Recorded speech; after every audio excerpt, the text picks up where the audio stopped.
Hello, and welcome to the February Crane Research Forum. Thank you for joining us today. We're so glad that you're here. My name is Dr. Rebecca Dorr, and I'm the Director of Research here at the Crane Center for Early Childhood Research and Policy. My colleague Kathy is monitoring our chat box today, and we'll be adding some housekeeping items there. These monthly forums focus on research on emerging or key topics that impact the field of early childcare and education. Today, I'm very pleased to welcome our own Dr. Becky Huang.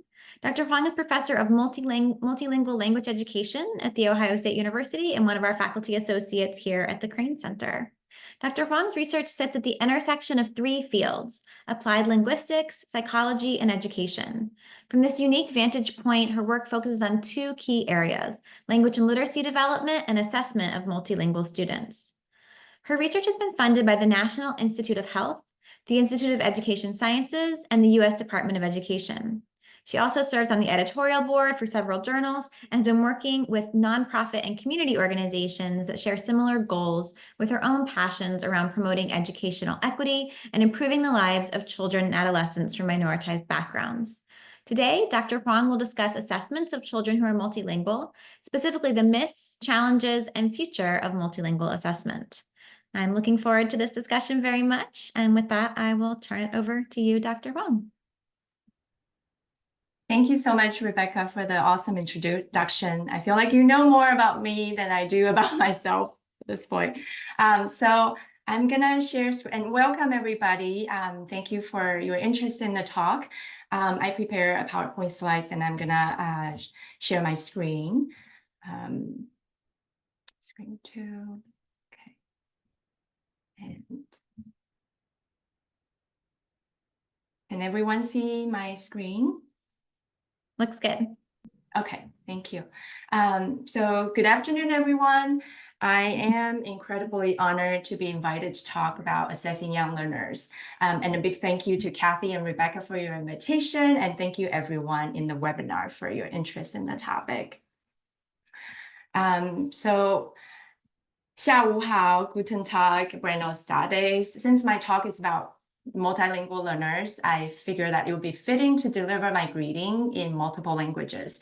So as a multilingual learner myself and a former middle school teacher, I'm passionate about understanding language development and assessment and promoting education outcomes for multilingual learners.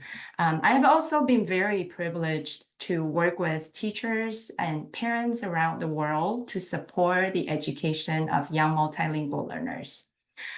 For this talk, I will first present some background information related to this population, and then I'll move on to discuss the myth, challenges, and promises. I'll leave some time for a Q&A at the end of the talk. Please note that this is a conceptual talk, and I will not discuss specific assessments or tests, but I have used a variety of language assessment for young learners for my research, and I have done some reviews. So I will be happy to share my experience if you need suggestions or if you have any questions. So why is it important to focus on young multilingual learners? Let's start with some statistics. So first, over 40% of the people in the world are bilingual. And in the United States, there are almost 68 million people who speak a language other than English at home. That's 1 in 5 individuals. Third, approximately 55 countries in the world are considered bilingual or multilingual countries. And in these countries, 2 or more languages hold official status. So for example, our close neighbor, Canada, has English and French as their official languages. And there are even like 4 official languages in Singapore. There are like English, Chinese, Malay, and Tamil. So as a matter of fact, bilingualism and multilingualism are the norm. And as far as the young learner population is concerned, this population is growing worldwide due to the effects of globalization. So the graph here shows the proportion of children between ages 5 to 17 who speak a language other than English at home in the US. And I also showed the statistics for several different states in this country. So nationwide, there are about 20% of children who are multilingual, and approximately 40% of young learners in California are bilingual, multilingual. Texas, New York, and Illinois also have a large young learner population. In the state of Ohio, where I am right now, they're about 8%, but the number is growing every year. And the growth of this population entails compelling theoretical and practical implications for language assessment, and which has primarily focused on adults. So let's define the target population so we're all on the same page. In this talk, young multilingual learners are defined as learners between the ages of 4 to 13. So that's about kindergarten to 8th grade in the United States education system. Young multilingual learners are those who have been exposed to or using more than one language in daily lives, regardless of their proficiency levels in both languages and the context of their learning. So, for example, a child living in the US who speaks a language other than English at home and is learning English as an additional language would be considered a young multilingual learner. And a child living in Taiwan or Mexico who is learning English in a formal instructional context is also considered a young multilingual learner. I know in the audience, there are people, scholars, researchers, our colleagues from outside of the US. So I hope the talk will be applicable or useful for you and your research as well. So now, having learned about the background information about young multilingual learners, let's talk about some language learning myths about this population. Kathy, would you mind pulling up the first question? We're going to do a quick poll. So the question is, learning two or more languages confuse the child?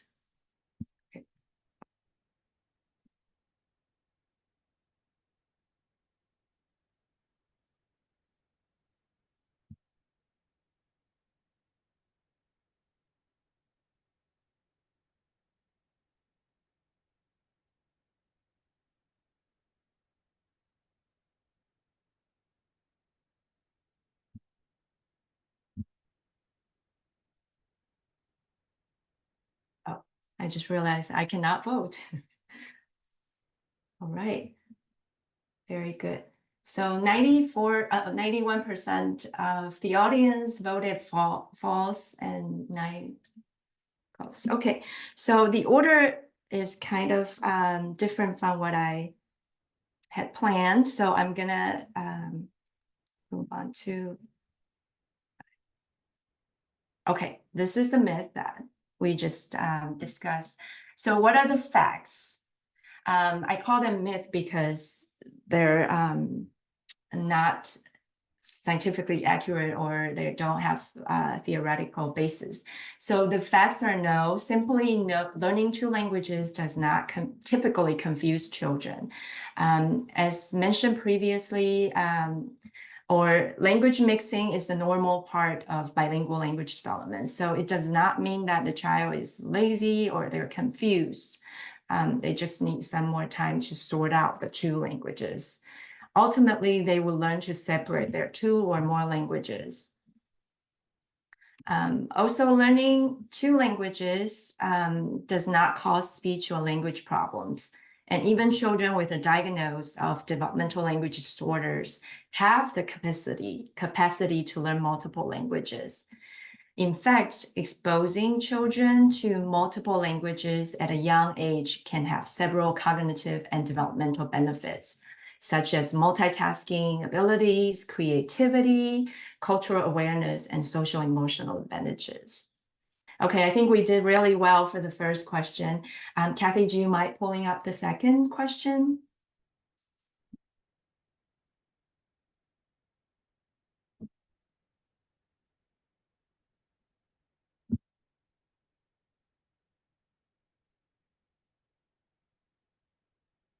So this is just a fun activity that we do for this talk.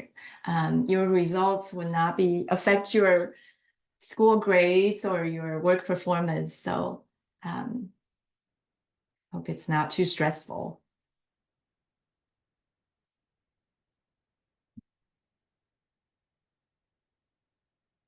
Okay, all right. Good job, everybody. You did a really good job. I mean, I don't think you need the Mythbuster. You come really prepared and already very knowledgeable. Okay, so confuse the child. So what are the facts? Oh, sorry. That was the question. Language mixing is a sign of laziness. So what are the facts? So the truth is mixing languages is very common behavior in bilinguals.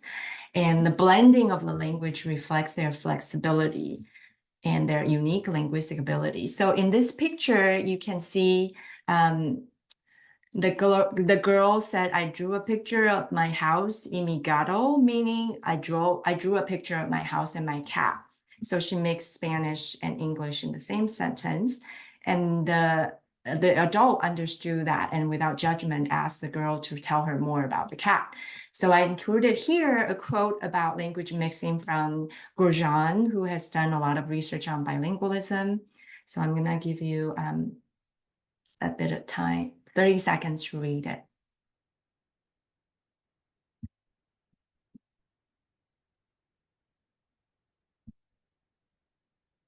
Okay, so I really like this quote because it shows the unique linguistic ability of bilingual children and or multilingual individuals, and how this is sort of a typical or a very common behavior, but eventually they would be able to, for as far as multilingual children go, they would be able to separate the two languages. Okay, the third question, I think we're ready for.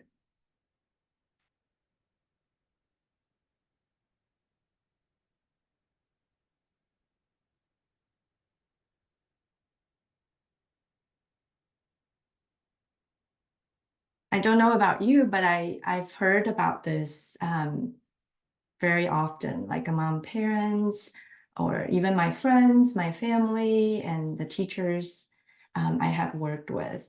So I think you may one day encounter this myth yourself, and you would know how to respond. Okay, all right. You did a great job. Thank you, everyone. So what are the facts? We're going to look at the facts. So the facts are balanced and proficient bilinguals who are equally proficient in both of their two languages are very rare. So most of us who speak two or more languages have a dominant language, which is the language of greater proficiency. And the dominant language is often influenced by the majority language of the society. And the dominant language can also change with age, your education, your social network, and how often you use both of your languages. So in the US, it's not uncommon for a school-age multilingual child to transition from their home language to English make their English their dominant language. Okay, everyone, thank you so much for your participation. So now we have busted some myth. We're going to move on to talk about the challenges of assessing this population. So first and foremost, they have developmental characteristics that need to be taken into account when we design the assessment or when we interpret the results of the assessment. It's important to understand the child-adult differences in their characteristics and developmental stages. So adults are in a relatively stable state. I know some of you may say that, oh, I can immediately think of some of my friends who are not that stable, but relatively speaking, compared to children, adults are in a relatively stable stage. Whereas young multilingual learners, they are in a state of constant cognitive, social, emotional development. There is also more heterogeneities in their rate of development. And for children, like the variation is larger. So I want to clarify and say that by a relatively stable state, I don't mean to say that we adults are hopeless for growing our cognitive skills or social emotional awareness. I'm a strong believer of Carol Dweck's growth mindset, and I believe we can all learn and grow at any stage. So let's not let that stop us from trying new things in life and becoming at least 1% happier every day and better. So the first major child versus adult differences is in cognitive development. So young learners are developing ability to think in new ways. Relatively speaking, their attention spans are shorter than adults. And recent neuroscience research even show that the prefrontal cortex, the area of brain that's in charge of impulse control and decision making, does not fully mature until way into our early 20s. So children, different cognitive development. So this table here, let me pull up the table, shows young multilingual learners' development of cognitive functioning by age group. And this is also in line with Piaget's cognitive development theory. So children younger than 7 years old are in the pre-operational stage. They experience a rapid growth in language development and become increasingly fluent at using symbols. However, they still tend to think in a concrete rather than abstract way, and they start developing their meta-language or meta-linguistic awareness at this stage. Young learners in the age range of 8 to 11 are in the concrete operational stage. And in this stage, they think more logically, and they begin use inductive reasoning. Young learners generally don't reach the formal operational stage until they turn 12 years old or so on average. And during this stage, they start to think abstractly and develop ability to manipulate thoughts and ideas. So it's critical that the design of our language assessment and interpretation of the assessment result take into the cognitive characteristics of the age groups so that we can ensure that the inferences we make from the language assessment are valid and also developmentally appropriate. So here is an example of how to take into account their cognitive development for the learners between the ages of 4 to 7 who don't have, on average, who don't have strong meta-linguistic awareness yet. So the test items that require them to explicitly describe a grammatical rule, which will be tapping into their meta-linguistic awareness. So for example, if you write an item that asks them to describe the third person singular rule in English, that would not seem to be developmentally appropriate because on average, this group of young multilingual learners are still developing that meta-linguistic awareness and on average, not very mature yet. So if you have an item like that, you may have a floor effect where only very few individuals get the question right. So this item would be considered not developmentally appropriate. And another example is to avoid asking them questions that are beyond their direct experience of the world. So for example, since it really, so I'm giving this example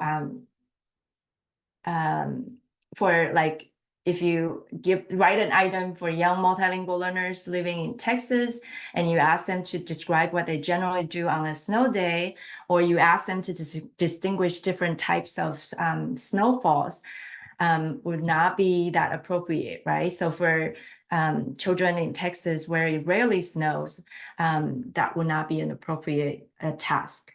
So, and in fact, for a newly arrived transplant in the Midwest like me, I'm not even sure whether it would be a fair question for me. I wouldn't be able to distinguish different types of snowfalls. Not right now, but maybe after 5 years or 10 years, I will be able to.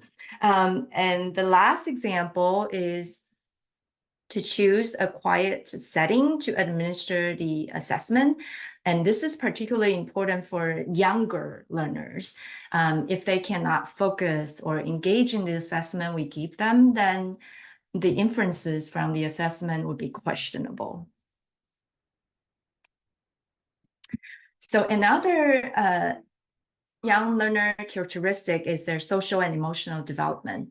So they start developing from a main interest in themselves toward greater social awareness. So as they grow older, the need for love and recognition shifts from depending on adults, mostly their parents and teachers, to their peers. And they are also more sensitive to criticism. So how do we take into account their emotional and social developmental characteristics? So an example would be to consider their hobbies and interests and likes when we design the task and when we create the content. And the goal is to keep them engaged and motivated to complete the test. So the inferences we make from the assessment would be valid. So this teenage girl in the photo seemed very focused on the English proficiency test because she wants to get a good score to make her parents happy. And that kind of motivation is considered extrinsic motivation. However, she also happens to be a Swiftie, and she would like to do well on the test so she could understand Taylor Swift songs better at the Eras Tour concert or when she watched that movie. And this type of motivation is called intrinsic motivation, and it's way more powerful than extrinsic motivation.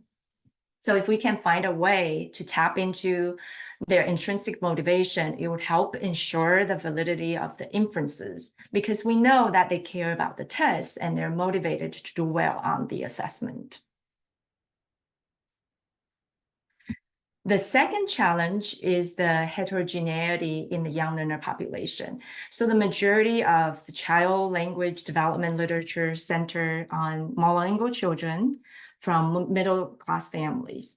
And such a focus rules out variation in native language and socioeconomic status, which are the two main variables contributing to differences in language developmental outcomes. So in contrast, not only is there greater variation in young multilingual learners' native language and their socioeconomic status, they also differ in the order by which they acquire their two or more languages, the type and amount of exposure they receive in each language, their native language and literacy skills, their years of formal education, and the linguistic distance between their two or more languages. So for example, Spanish, English, and German, French, these are Indo-European languages. So for a child who speaks Spanish as home language, it may be in some aspects of language learning or acquisition, they may have an easier time than a child who speaks, for example, Mandarin Chinese or Korean or Arabic as their home language, because those languages are more distant from the target language, which is English. So these are variation among the young multilingual learner population that we need to take into consideration when we create the assessment. So to illustrate, this figure shows the variation in young multilingual learners' parents' region of origin.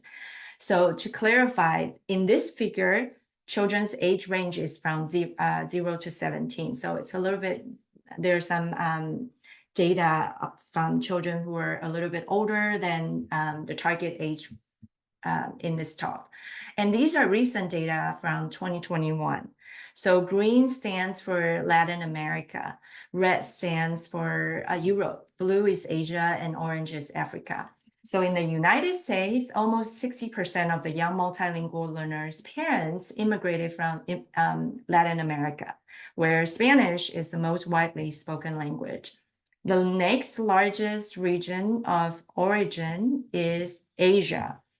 and approximately 1 in 4 young multilingual learners' parents are of Asian heritage. However, there are many, many different languages spoken in Asia, and they're not mutually intelligible.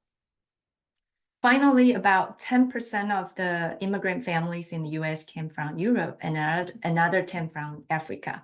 So, and there's also a large linguistic diversity in these two continents. So all these variations are highly relevant and important for assessing school-age multilingual children because these variations make it difficult to establish developmental norms for this population. So for monolingual children, research has established some concrete language developmental milestones that parents, educators, and even clinicians can use to evaluate their language development. However, to this date, there's not a consensus on a comprehensive multilingual learning theory, which poses challenges to developing valid and developmentally appropriate norm reference assessment. Although there are potentially language universals in multilingual development, the large heterogeneity makes it difficult to develop a norm reference assessment that are appropriate for all multilingual children from different home language background and acquisition order and what have you, all the different variables, different differences in their background. So turning now to the third challenge in assessing multilingual children, and the third challenge is to differentiate between typical multilingual development with a slower trajectory and specific language learning disorder, which is also known as developmental language disorder. So because of limited exposure to the target language, some typically developing young multilingual learners, they may show a slower trajectory of language development, and they may be misidentified as having language learning difficulty. However, in most cases, they are only assessed in the target language rather than in both or all of their languages they know. And this kind of assessment is also typically normed or related to each of the language's monolingual paradigms. So as Grosjean argued, bilinguals are not two monolinguals in one person. So language learning difficulties would manifest across their complete language repertoire. Or so if a multilingual children speak two languages or have been exposed to two languages, then the language learning difficulty will show up in both languages, not just one. Okay, so in that case, we argue that multilingual children should be evaluated in both or all of their languages if you want to make sure your diagnosis of language learning disorder, developmental language disorder is accurate, or alternatively in their dominant language, but not in their weaker language. Okay. So the problem is the majority of language assessment for identifying DLD in the US are in standard English only, and they're also normed on monolingual English speakers. So there are several commercial assessments for diagnosing DLD in Spanish and English young multilingual learners in the US. So one of my colleagues developed an assessment called Bilingual English-Spanish Assessment, BESA. It's for children between ages, Spanish-English bilingual children between ages 4 to 6. And that's something, it's a fairly strong assessment. So that would be something that you can look into if you're interested. The second problem or issue is that multilingual assessment for young learners in other minority groups, such as Mandarin Chinese speaking children or Arabic speaking children or Vietnamese speaking children, are non-existent or very limited. So we do have some instruments for diagnosing DLD among English, Spanish bilingual children, but not for multilingual children in other groups. And there's also a documented shortage of qualified multilingual speech language pathologists who can administer the assessment or work with the children in their native language.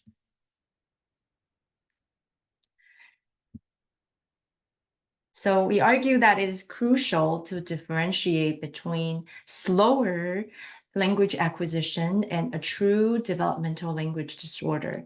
So while children on a slower trajectory will catch up over time, a true developmental language disorder requires timely intervention. So it's important to think about this aspect of assessing young learners.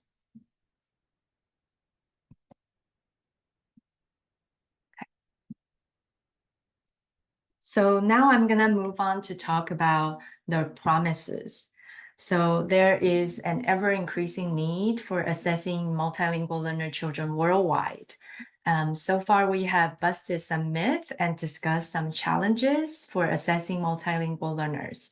Moving forward, I propose 2 areas of consideration for the future of assessment with young multilingual learners. Number 1 is the application of translanguaging. Number 2 is the use of technology and specifically artificial intelligence in the assessment of young multilingual learners.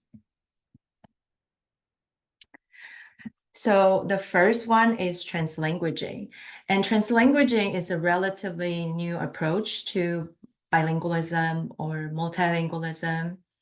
The inclusion of translanguaging within alternative assessment has been suggested in recent years because it's more sensitive to the heterogeneity among multilingual children. So what is translanguaging? It argues that languages of multilinguals is unified. It's a unified integrated system, including all language varieties, not just the standard variety. So multilingual children, they can flexibly use all of the language varieties, and they can operate between their entire linguistic repertoire. So in other words, they can strategically select language features and resources from their singular integrated language system. So depending on the context and the speaker, for effective communication, multilingual individuals or children, they can select one of those language features from their integrated system. So it's all an integrated system and in the integrated system, there are multiple different language varieties. So translanguaging is different from code switching theory, and which argues that multilinguals switch between and mix their language inventories. So the goal of assessing multilinguals from a translanguaging perspective is to profile their linguistic repertoires, which consists not only of the standard monolingual variety, but also of elements of other linguistic resources. So because the goal of assessing multilinguals from the translanguaging perspective is to profile their linguistic repertoires and resources, this translanguaging approach is more compatible with the assessment for learning perspective, not assessment of learning. And the assessment for learning perspective argues that multilingual instructional strategies can be used as assessment, and that teaching and instruction and assessment are not separable. So in a study by a colleague and by some colleagues, they work with this is an example, work with 2 bilingual first graders to explore how they draw on their multilingual linguistic resources while taking a reading assessment that involves oral reading in English and retelling in either English or Spanish. So the authors found that bilingual children in their study drew from multiple language resources when invited to retell the text in a single language. So even though the young multilingual learner was invited to retell the text in just one language, either English or Spanish, they would actually actively drew from their other language resources. They also use strategies of translation, connecting across languages to negotiate reading comprehension gaps with and without their mothers or the researchers' assistance. So although it's a promising alternative to traditional standardized assessment, the application of translanguaging in large-scale summative assessment has proven to be challenging. And one of the biggest challenges is the definition and operationalization of the unified repertoire for assessment purposes. If we don't have a concrete definition and operationalization of the construct, then from like a norm reference or large-scale summative assessment perspective, it would be difficult to develop an assessment to evaluate language outcomes. So more work is needed to develop and validate translanguaging assessment for different young learner population groups to ensure that the inferences we made about those children are reliable and valid and fair. So the other promise is in technology and specifically in artificial intelligence, AI. So technology allows for a number of affordances in assessment with young learners to increase the efficiency and the assessment administration. And they can also help improve the validity of the inferences. So AI has been used in language assessment for years, such as the automatic scoring programs developed by testing companies. And AI in interactive devices such as social robots are also being used to administer and score learners' language proficiency. Recent advances in generative AI that produce text, images, videos, and other type of content have now popularized AI than ever before. In my humble opinion, I think we should proceed with cautious optimism with regard to the use of AI in language assessment. And in the following slides, I will provide some examples of how we may be able to take advantage of AI in assessing young multilingual learners. So with the cautious optimism in mind, how can we use AI in young multilingual learner language assessment? So here I propose 3 domains. One is content creation, second is scoring, and the third is supporting young learners to prepare for the assessment. So for the first domain, content creation, AIs can create questions for us. So not sure how many of you are using or are familiar with Duolingo. I've been using it to learn Spanish. So it's a free app, and they now have already also developed an English language proficiency test. So the company claims that they have incorporated generative AI in developing their test items. So that's one example. And AI can also convert text to speech. So we humans do not have to record the instruction or the prompts ourselves. And also for more complex questions, AIs can help us collect information. They can help write simple items, but for more complex questions, I still think we play a role, and they can help us. They're like assistant, help us collect information so we can create or develop more complex questions. So here are some tools that we can use for content creation. I'm not sure how familiar you are with these. These are just some of the examples I've used. So ChatGPT can help generate text. And here, Twee it's also a powerful tool. You can upload a YouTube video and ask this website to generate video summaries and also questions for videos. And then the third one, Voice Maker, it can convert text to speech and it sounds very natural. You can also choose different voices. I currently have a research project. We are creating a grammaticality judgment sort of assess a task, and we are using and we're like sort of exploring to use this AI for recording. And oh, sorry. Finally, this website, Future Tools, you can search for AI tools that serve your purpose. Okay.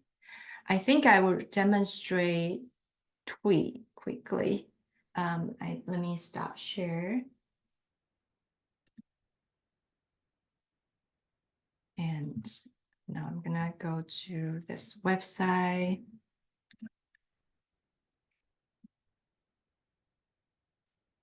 Share screen. Okay. Oh.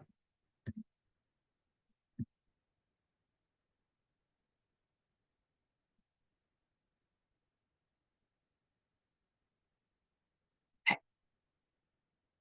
I think you can see my screen now.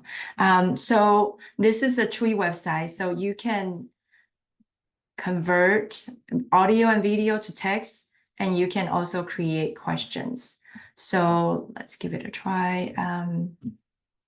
Summaries.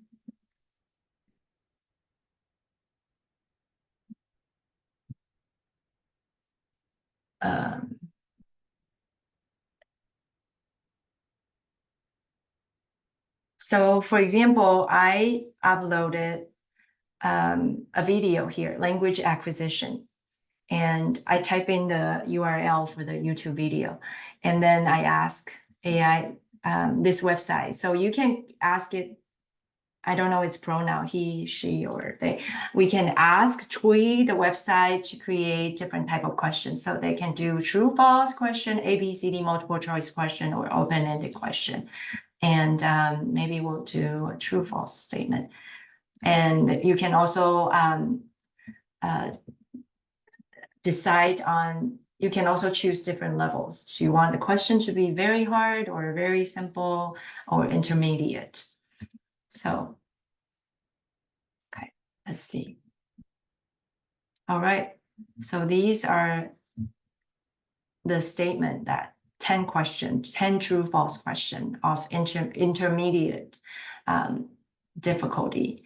So, and it comes with answer key, which we will need. So this is a pretty helpful website, and it's free to use. Okay. All right. I'm gonna go back to my PowerPoint slide.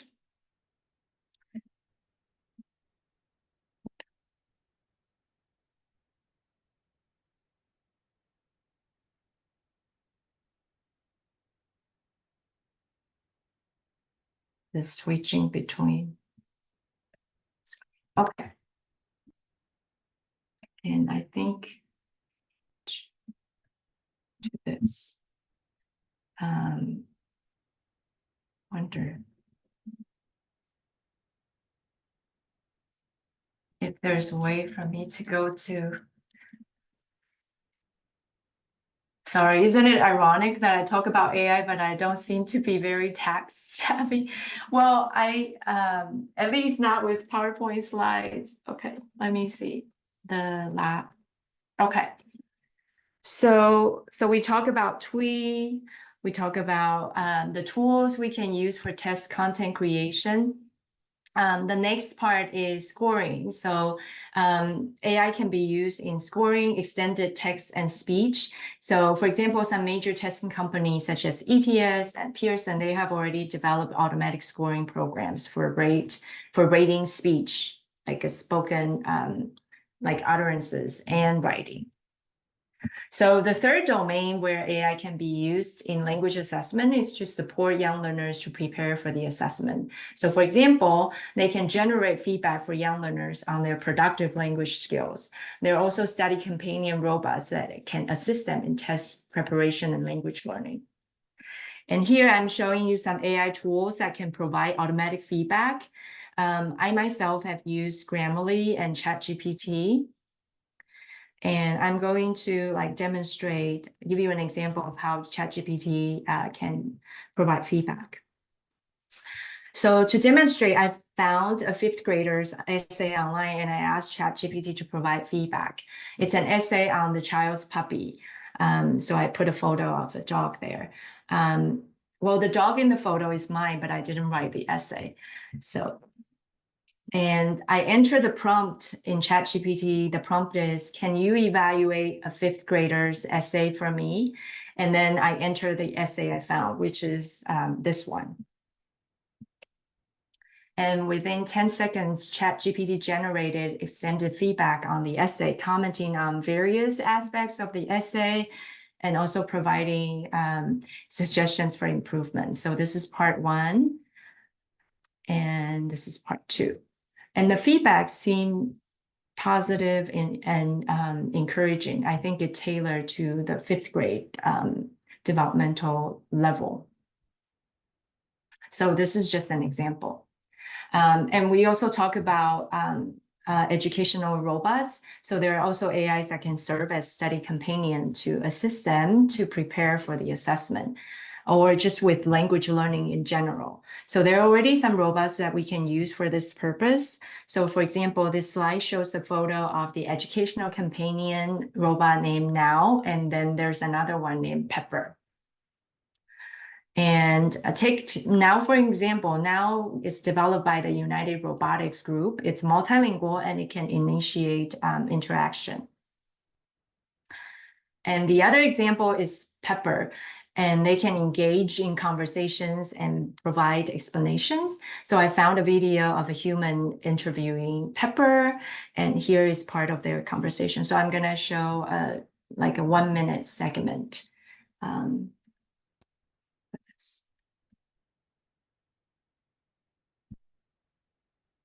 Okay.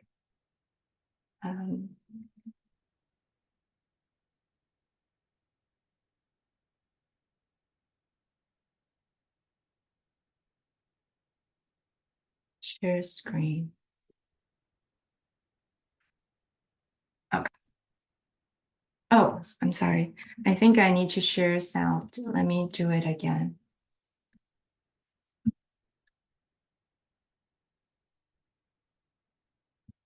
It's gonna be just less than 1 minute. Are you making humans obsolete?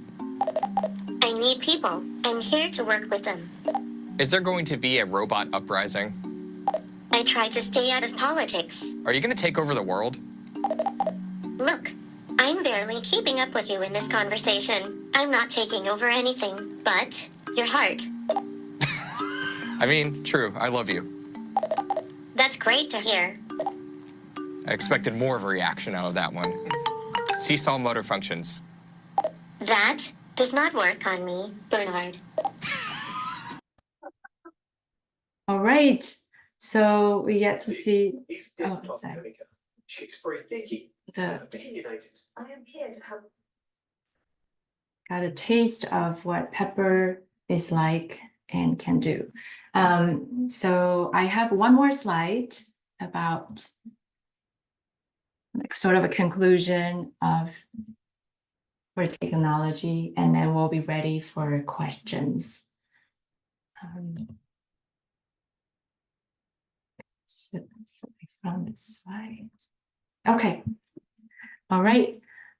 So I think Pepper said, I'm not interested in taking over the world, but to take your heart, something. And yes, they may take your heart. So to conclude, AI can be a tremendous tool for the assessment of young learners. It can also help develop items and increase administration and scoring efficiency. And young multilingual learners, particularly the shyer ones, may not feel comfortable interacting with an adult test proctor that they do not know. So using AI and educational robots to administer the test may provide test results that better reflect their language skills.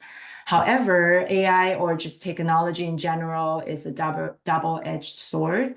They can also introduce biases and unfairness in the young multilingual learners who are not familiar with technology. So, for example, learners living in rural areas or from lower SES, socioeconomic households may have limited exposure to technology.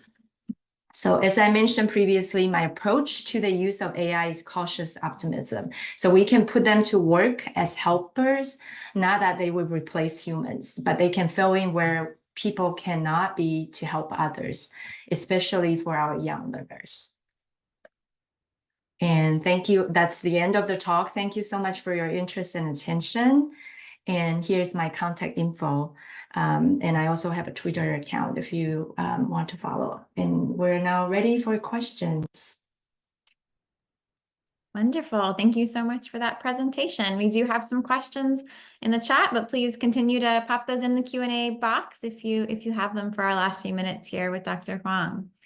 I want to start with one question that's gotten a lot of upvotes, and particularly about preschool learners. So the question is about if you have any key takeaways or concrete strategies that educators in the preschool area can be implementing in those classrooms to help young multilingual learners become successful in early childhood and beyond. And they note particularly that they don't have resources to provide bilingual teachers necessarily who can speak both the child's first language and English. Mm-hmm. Yeah, thank you for the question. And to clarify, the question is more about instructional strategies, right? Or I guess formative or classroom assessment can very much look like instructional strategies too. I think for this particular question, translanguaging may be a good perspective or framework to use because, like I said in the talk, translanguaging may not be readily applicable for large scale, like normal reference assessment, but it could be a really good resource for like local or like classroom assessment or instructional, for instruction like pedagogy.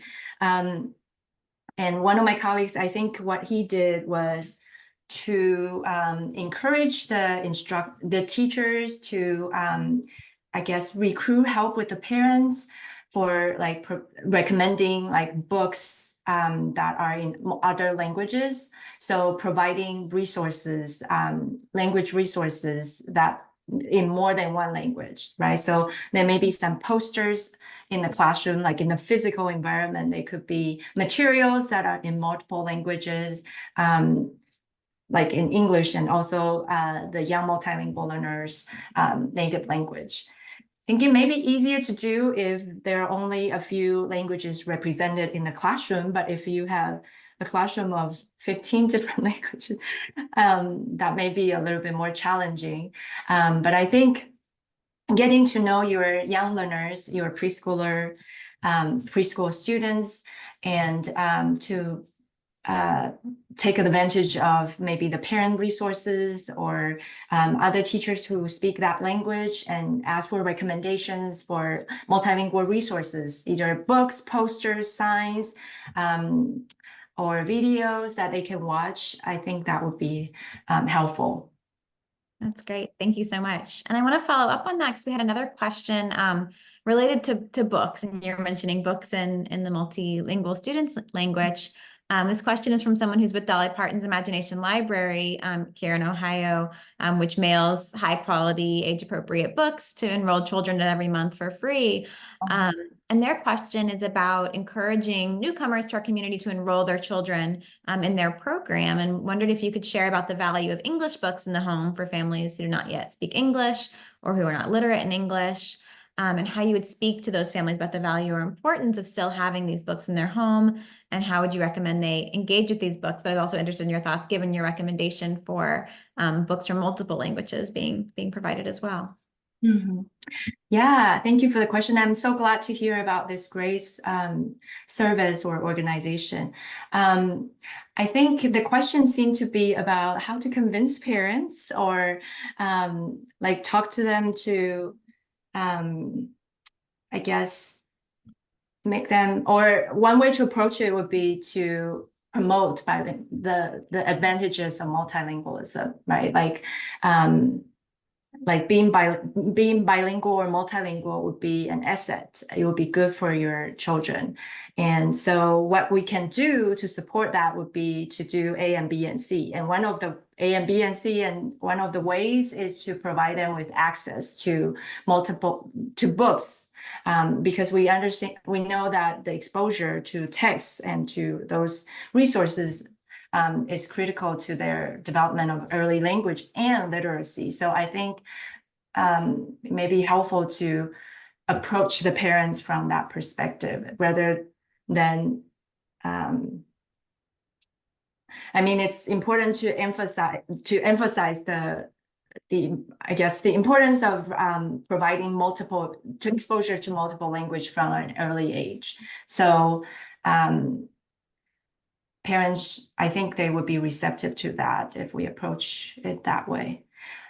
Yeah. Is that the question, or did I? No, I think so. Right. So how you talk to them about the value of having those books in their home in English, even if the parents don't necessarily themselves speak English, but they could use those books, even if that's not their native language. Right. And these books, yeah. And I'm sure by a certain point, those children will be able to read read those books, and they may be able to read the books to their parents. And that would be some fun activities to do too. Yeah, absolutely. We had one question from early on in your talk, if you could talk any more about the rate of growth of young multilingual learners in Ohio specifically. So I don't know if you have any of those stats off the top of your head, but whether you have a sense of the sort of percentage and what they're expecting it to look like in the next 10, 15, or 20 years. Mm-hmm. Yeah, that's a great question. I haven't looked up the most recent statistics yet. But I think that slide, the statistics were from 2021, which is about 2-3 years ago. I think some school districts are experiencing a larger growth or a faster growth than others.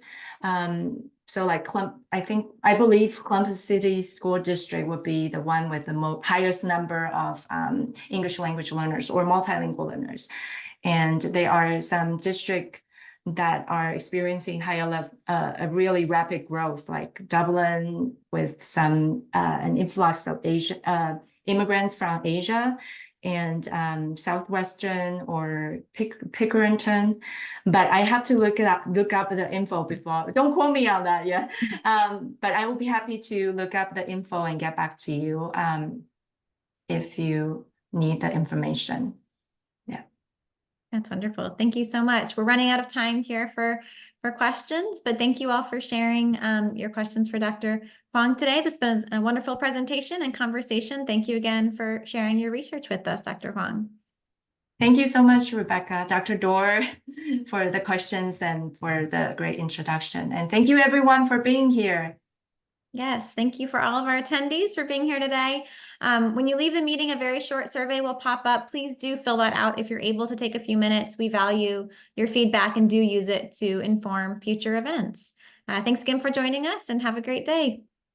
Have a great day, everyone. Take care.